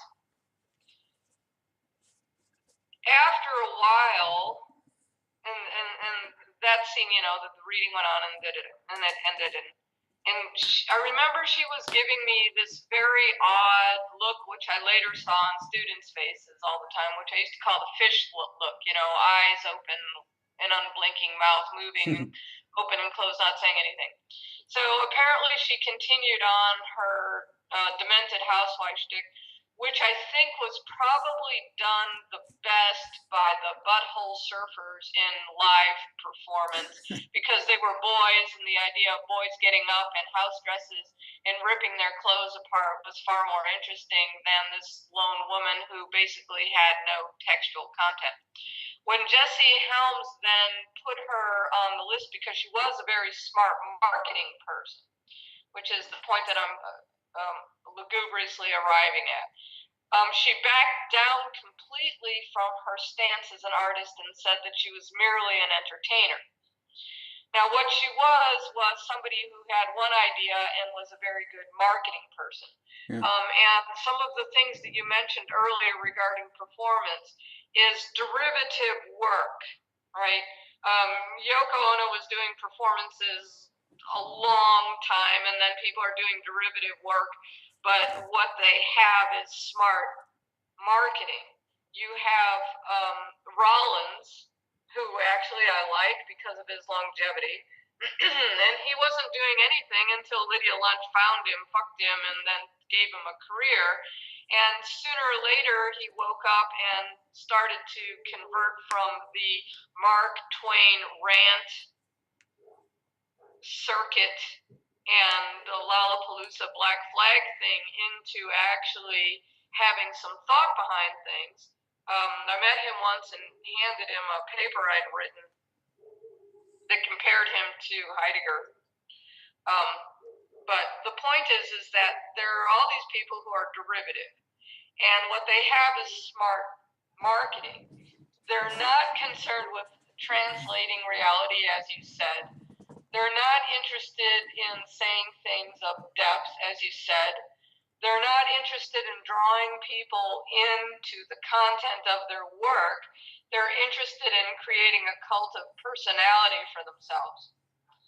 And so I was wondering if you might be willing to reflect upon that and address your views of that as well. Well, the thing that I would say about the Finleys or the Rollinses or some of the other people you mentioned, there's an old saying that never ascribe to malice what can be properly accounted for by stupidity. And as a corollary of that, I would say, I don't know if a Karen Finley or a Rollins or any of these other people are even capable of going beyond the cult of personality kind of thing, the desire to be famous. Getting back to what I said about the simian, we as human beings, we want to be the center of attention. We are social animals.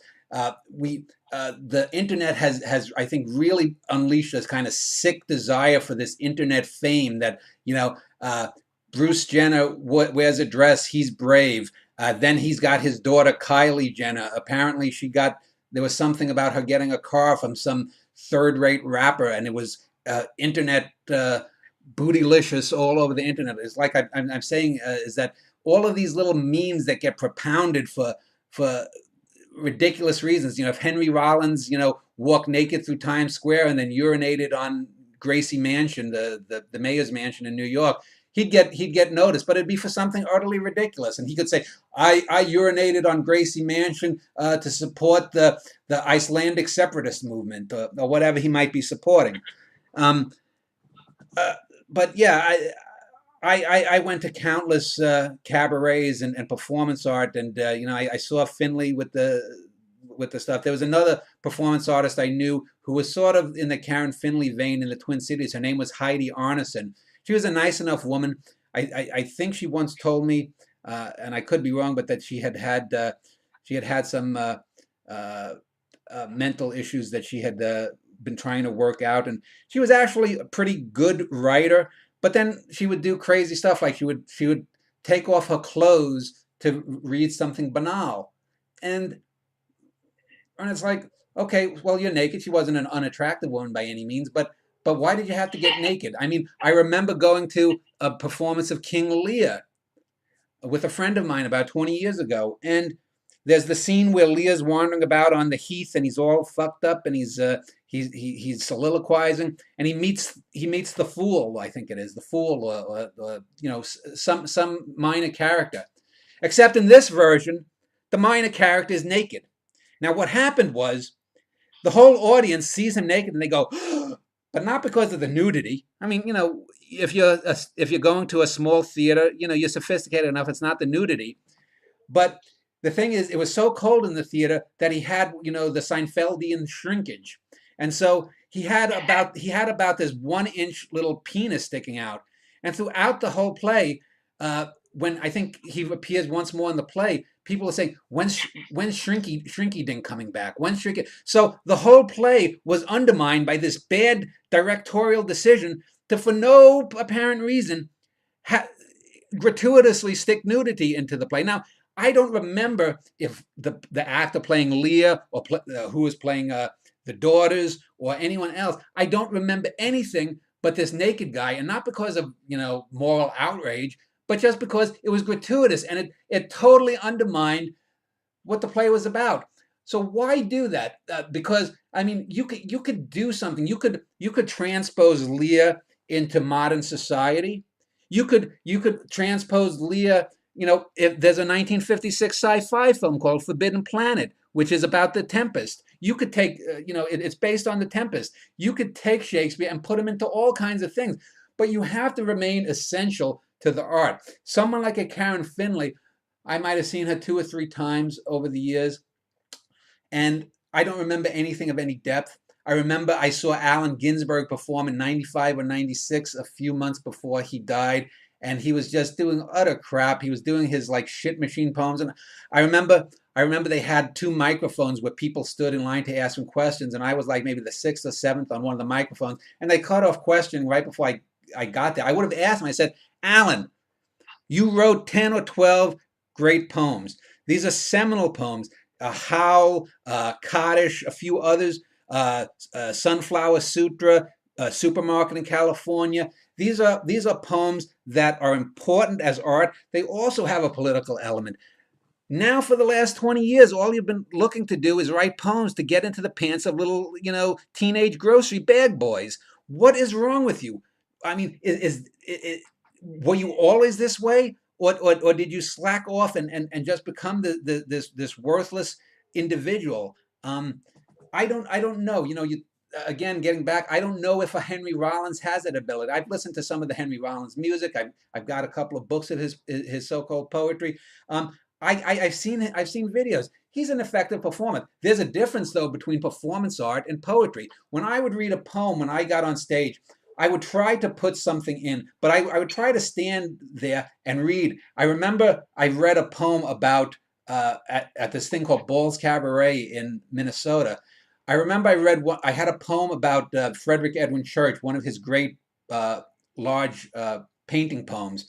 And I remember I turned my back to the audience and I imagined the painting behind me. And I got down and I just read the words so that people, and I would point where certain things in my memory of where the painting was, and I would use the words.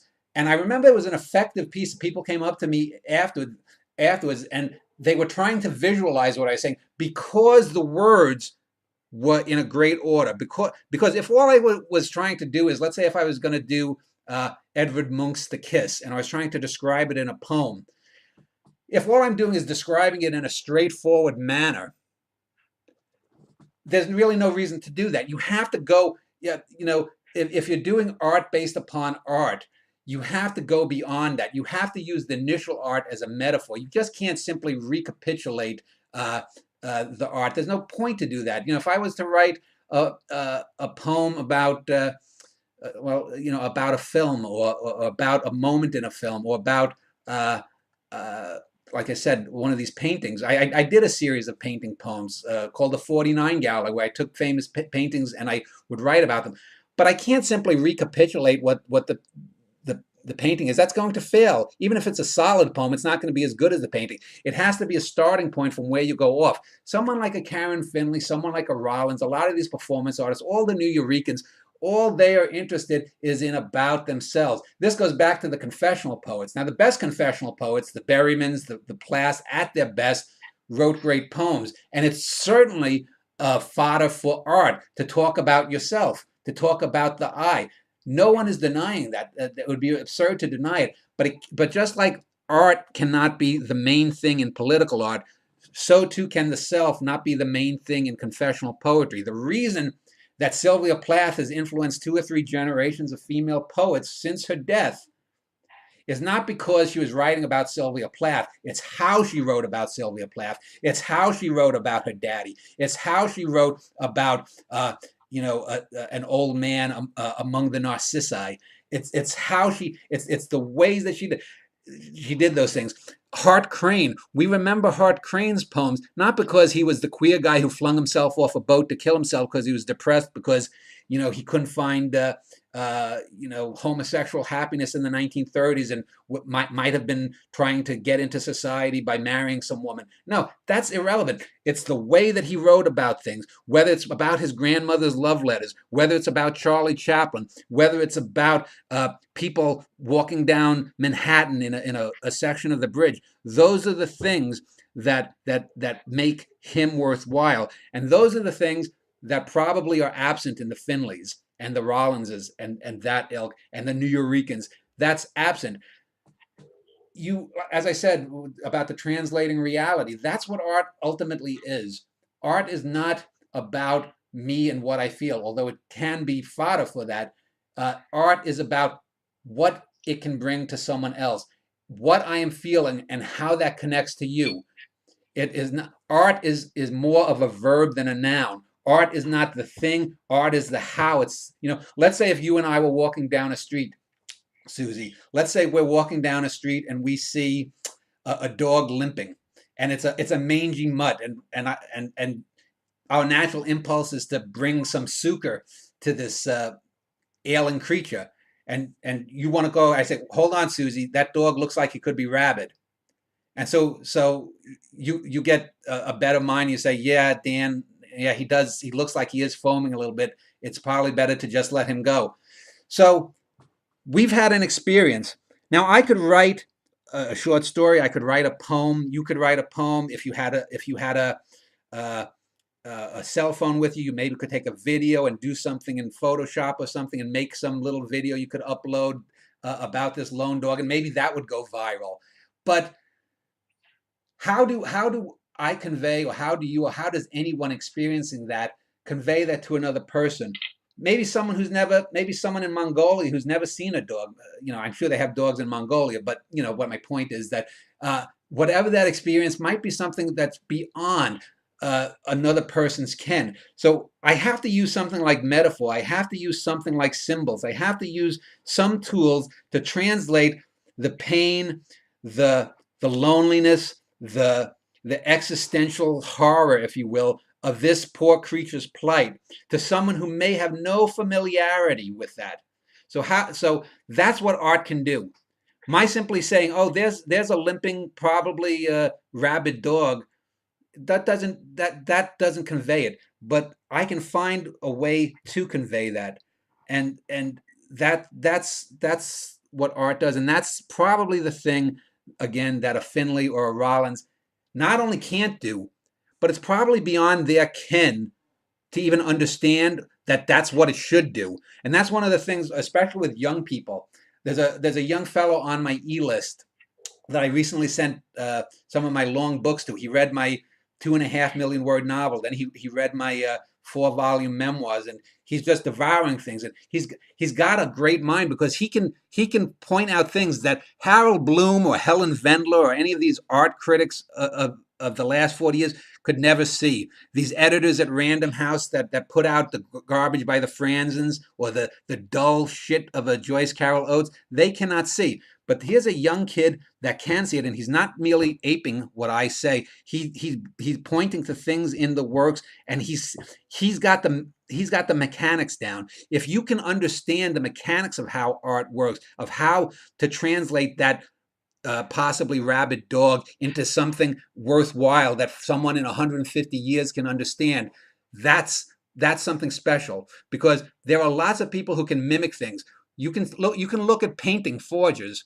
There's a famous Orson Welles film called F for Fake about this great painter who was a forger. Now, he was a great technical painter, but he did not have any individual thing to say. It's like there's a guy, who's the poet?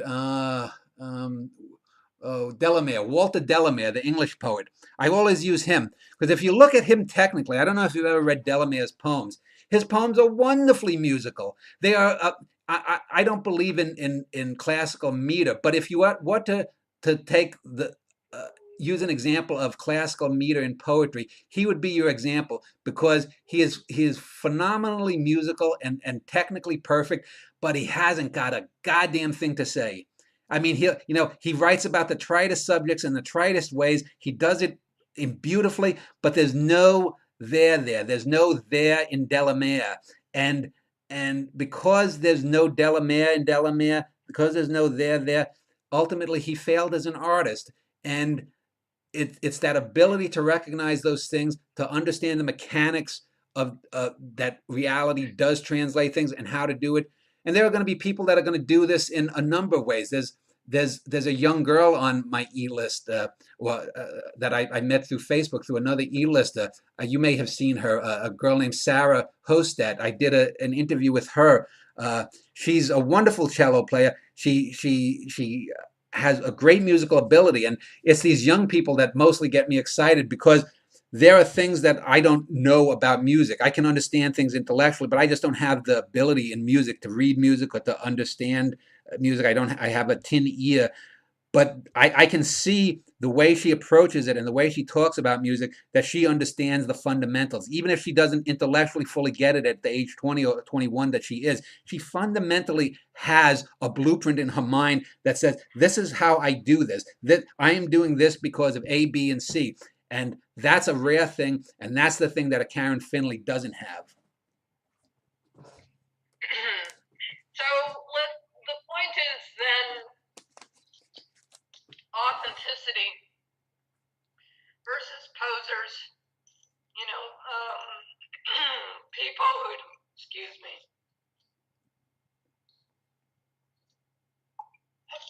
I guess you have to edit that part out. People who have something genuine to communicate versus people who are basically involved in onism. Yeah. I'm not, you see a lot of derivative, masturbatory art and everything, which brings me, of course, to movies. And, movies can be so god-awful that there's something winsome or charming about them because they're just so freaking disgusting.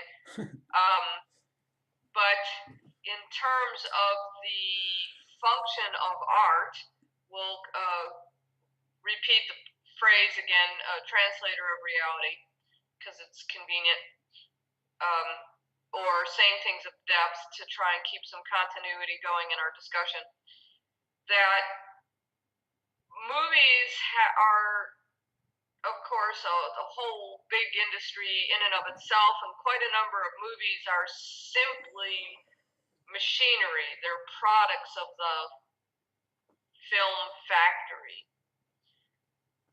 And nonetheless, there are ones that seem to manage to break through or rise beyond that in any of the industries in any of the countries, right? The thing that I find to be interesting is the differences and similarities between movies and literature, specifically not so much poetry, but prose writing for the most part, because you have a prose piece, you can make a documentary. if you have a novel or a short story, you can you can emulate the story arc. You have characters, you have setting. There, I think, is a lot to some extent that's lost in film over the literature experience. But then again, people tend to read one person with the text. It's very intimate. Whereas, if you're in a theater, you're there with a couple hundred people on a good night for the theater. Since you've reviewed both literature and film, I was wondering how you perceived those differences and addressed them. Well, they are.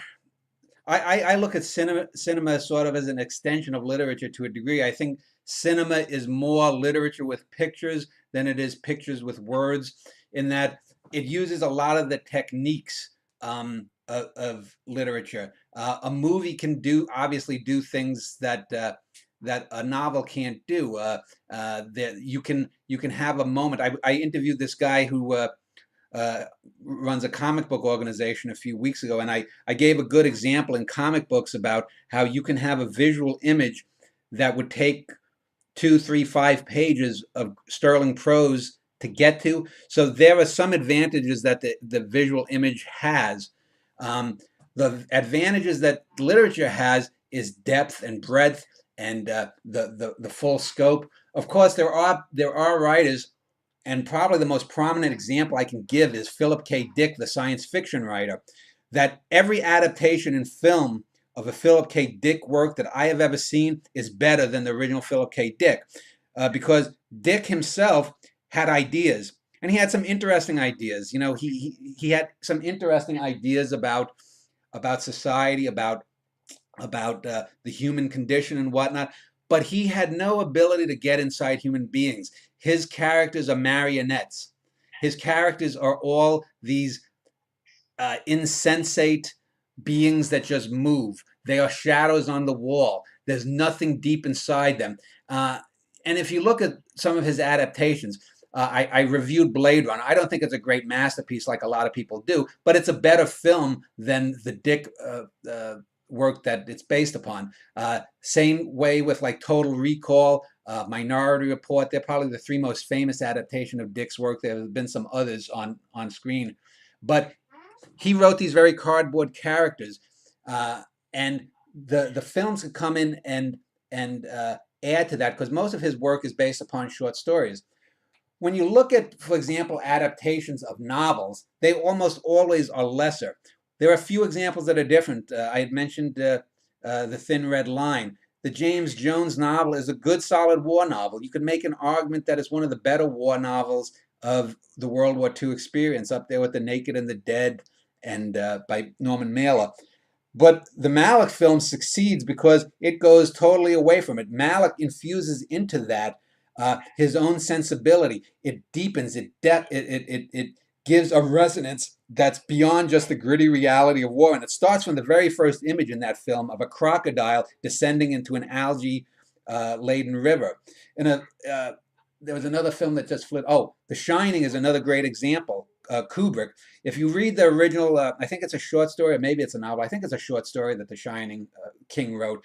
King famously hated it, which doesn't surprise, hated Kubrick's adaptation. And they did a terrible late 90s, I think, miniseries based on a 2-part movie based on King's book. But the Kubrick film is so superior. The Kubrick film, again, adds a richness and a depthness and a depth that isn't in the original book. But when you look at really great literature, I don't know of any adaptation of Huckleberry Finn on film that is equal to it. Probably the only classic book that I can think of that the film was close to or equal to or better is probably the adaptation of Anne of Green Gables. Now that's a children's book, and I remember reading it as a child. And then when I was about 20, I saw the Canadian adaptation with Megan Follows, and that's an actress who's a great actress who one of these days I'm going to try to interview. But that was such a rich adaptation. It took the best of the book, it went beyond the childlike nature of it, and it made it resonant for adults as well. But aside from that, I can't. I've seen the couple of Moby Dick versions. They're not on par with the book. So the difference between cinema and literature basically is that literature has the depth. Cinema, in a sense, is more like poetry in that you can take an image, a little flickering image, turn it on a dime, and you can have a metaphor. Cinema can more quickly reach into you and get you at an emotional level. There are tearjerker films. The most famous one was the 1983 film that with Nicholson and Shirley MacLaine. What's the one, the real weepy one? Written by Larry McMurtry, I think it was. I can't remember the name of it, but what? Terms of Endearment. Terms of Endearment. Yeah, that's it. Yeah, I think that was Larry McMurtry. But I'll tell you, a great work of art, and one of the few times I've maybe cried a half a dozen to a dozen times of all the hundreds or thousands of films that I've seen. One of the times that I cried was in 2001: A Space Odyssey, when after he's been locked out of the spaceship by Hal the computer, the Keir Delay character Bowman makes his way back into the spaceship, and basically it's a countdown to Hal's death, and you can hear Hal saying, Dave, what are you doing, Dave? What are you doing, Dave? Dave goes into this giant reddish hued computer room, and he starts slowly pulling out, I guess, the cartridges. Again, this is 1968, so they have these huge cartridges, and slowly but surely, Hal starts regressing back to his childlike state, and he starts singing a song. And then eventually, when Hal is kaput, we see the video that says why they were really sent on this mission. But I remember thinking to myself, how sad it was. Here I'm watching de facto what seems to be a murder, and it's a justifiable homicide, because Hal has killed one of the other astronauts. Hal has killed the sleeping astronauts. Hal has clearly gone psychopathic. Yet, in just a handful of scenes with this monotonous voice, the writing, the way, the writing of Kubrick, the way it was filmed, the people talk that 2001 and the Kubrick was emotionless. What the fuck are they watching? 2001, that's a devastating scene. And I remember as a 10 or 11-year-old watching that on the late night movie, I think in 75 or 76, and being really saddened and choking up, because here is a sentient creature, a creature that in some ways is probably greater than mankind, and yet he has stumbled and he has fallen into an abyss, and now he's being executed.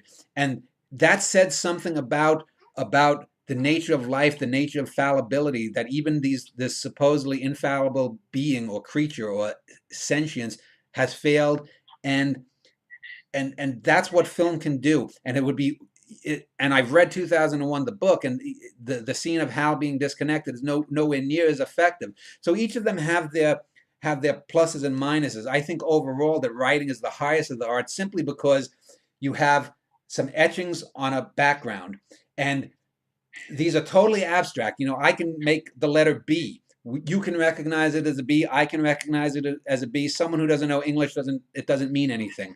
So you have these total abstractions that can, however, in a sequence of word, of sentence, of paragraph, of chapter, of book, of work, of play, or whatever, can be interpreted and can translate that thought that writer back 47 years ago, who may have written something, now has relevance. And that's an interesting thing, and it's a thing that even film can't do, because film is dependent upon the visual. It's a sensory medium. Yes, we have to look and be able to see the writing, or if on Braille, we'd have to be able to touch it.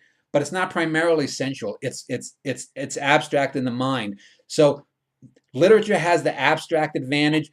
Film has the evolutionarily wired advantage of sound and sight that can immediately affect. They are they in a sense, they are the yin and yang of art in being able to do that. So they both have their advantages. That's how I would define them. So, Dan, in looking back over the about 15 years or so of Cosmoetica, you've had a number of writers, some of whom are still with you, such as myself, and some of whom who have, come and moved to other things or whatever. And I was wondering if you could reflect a little bit retrospectively over the time. I know that we're recording this as a way of looking forward to future commentary. But I was wondering if you wouldn't mind just glancing over your shoulder a bit back in time, if there's any patterns that particularly take your attention, any writers that particularly take your attention, any reviews that are being noticed now from earlier on, from your hits. All of a sudden somebody will dig something up and share it to Facebook or tweet it or whatever. If you could speak to that, please. Well, I think the thing that will stand out the most, above the fray, the nail that will get hammered down, is probably going to be either the written interviews or some of these video interviews, say in the next 5 or 10 years. Some of my poems, certainly, I've gotten people who wanted to repost them on websites. Every so often, someone sends me a link of something I wrote that someone else has put on Tumblr or one of those kinds of websites. As I think I said, probably the most one of the two essays probably stick out the most in my mind as the most quoted. I do remember I wrote an essay back in 2005 about the bullshit of the Iraq War, because initially I thought that, well, if they did have WMDs, that might have been justification. After it became clear, after 6 or 12 months, I wrote this essay, and it's probably my 7th or 8th most popular web page. It's against the Iraq War, and I do remember that I got an email. I forget whether it was Australia or New Zealand. There were protests against the Iraq War back in 2004, 2005, and I thought, wow, that's interesting. A girl, it was a female, a teenager, I believe, or a college-age girl, who wanted my permission to read from my essay at some protest, whether it was in Auckland or Canberra or wherever she was. And I said, sure, fine, by all means, go ahead. I thought it was, kind of flattering that someone, half a world away found something that I had written a year and a half earlier, was going to read from it. So that was interesting.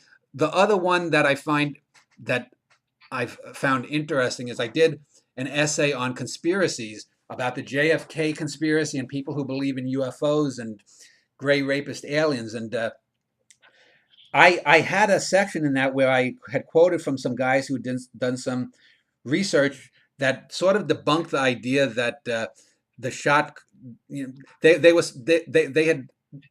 debunking some of the claims in support of the Warren Commission.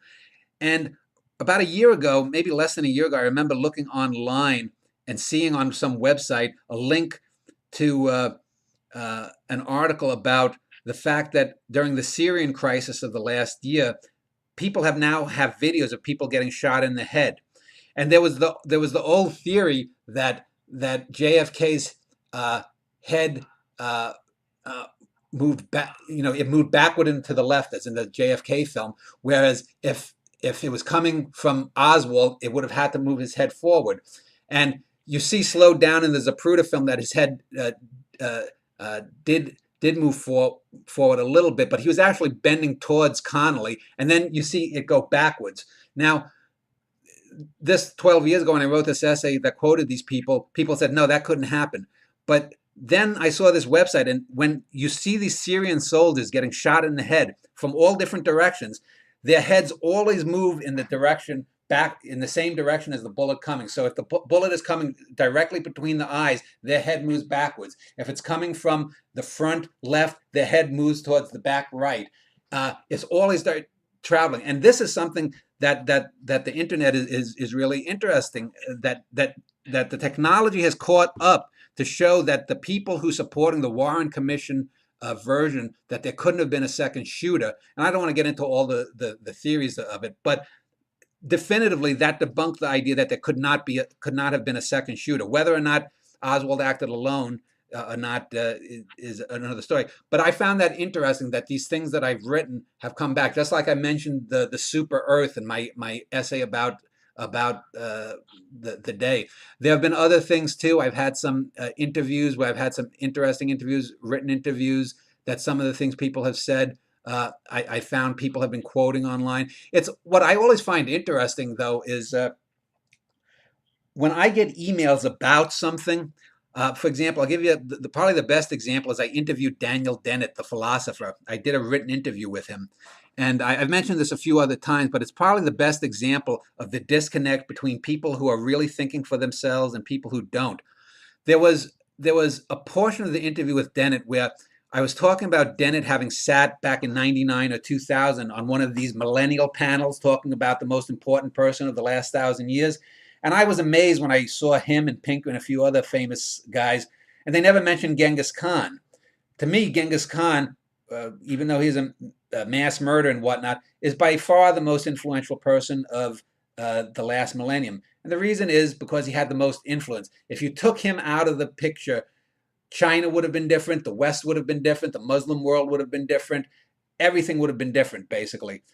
And Dennett, when I saw him on this video, he was mentioning these minor people that didn't have nearly the influence of Genghis Khan. So I asked Dennett something along the lines of, why didn't you mention someone like Genghis Khan? And I laid out the reasons of how different the world would be. And he made this like little idle quip that, well, I guess I don't know much about Genghis Khan.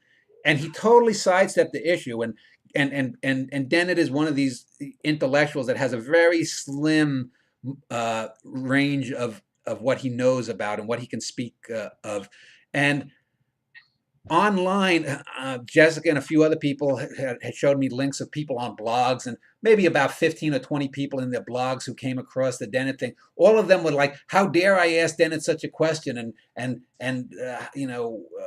that was a stupid question and whatnot. And yet, of the dozens of emails that I've gotten about that, almost all of the people that have emailed me about it, probably 95%, have been like, why didn't Dennett answer that question? That was a great question. So there's this disconnect between the rabble and the masses that look at things and say, well, Daniel Dennett is famous. Dan Schneider isn't nearly as famous as Daniel Dennett. So clearly, Dennett must be correct in what he said simply because he's famous. Dan Schneider is not nearly as famous, so his must have been a stupid question. Whereas the people who have looked at my website, and sure, some of them are going to be mindless fans of my own, but most of them were able to look and say, well, that was a great question. Why did he just slough that off?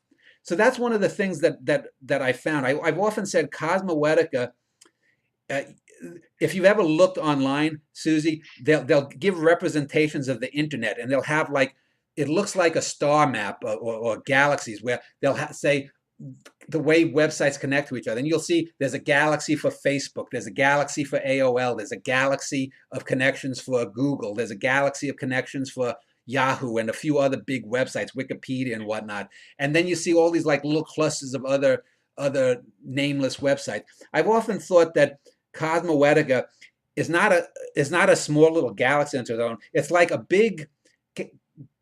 a huge solar system, but a solar system is small compared to a galaxy. So it's sort of like this huge solar system that is unconnected and wandering around this internet universe. And that a lot of the people who are the fans don't go to a lot of these, chat sites. They're not Twittering, they're not Instagramming, they're not whatever the other stuff is. They are reliable readers that come back, but they make up, as I said, maybe 100,000, 150,000 people out of the 3.5 billion people that are online in any given day. And so they're a small but loyal bunch of people.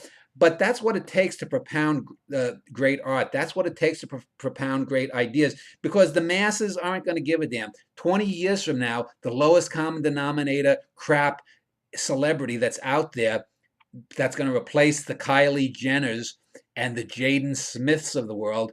And now someone watching this is going to say, who the hell are they?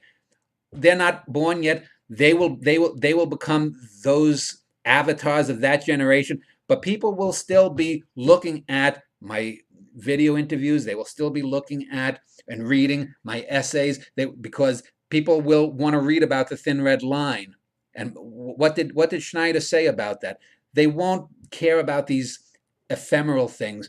And that's I think what, if you could say, a legacy of Cosmoetic is. I think that's the closest thing that I could say that the legacy is going to be, is that it will be seen as sort of this small oasis in this giant Sahara of crap.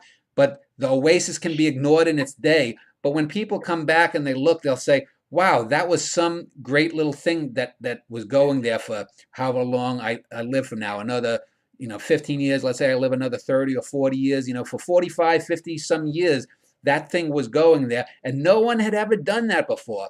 Yes, that people have interesting websites. Yes, people have had websites that gain more than me. There's was that guy, the celebrity gossip guy, Perez Hilton. I'm sure he gets 10, 20, 50, 100 times more hits than I do in a day, but no one's going to care about his crap. Why would they? So I think that's the legacy, and I think that's the way it's going to be. So I thank you for your questions, Susie. Oh, sure, it was fun. Yeah, they were good questions, and I thank you for doing it. So let's wrap up this interview, and next week I'll be back off screen asking the questions. So again, thank you to Susie for doing this, and until next week, this is Dan Schneider signing off.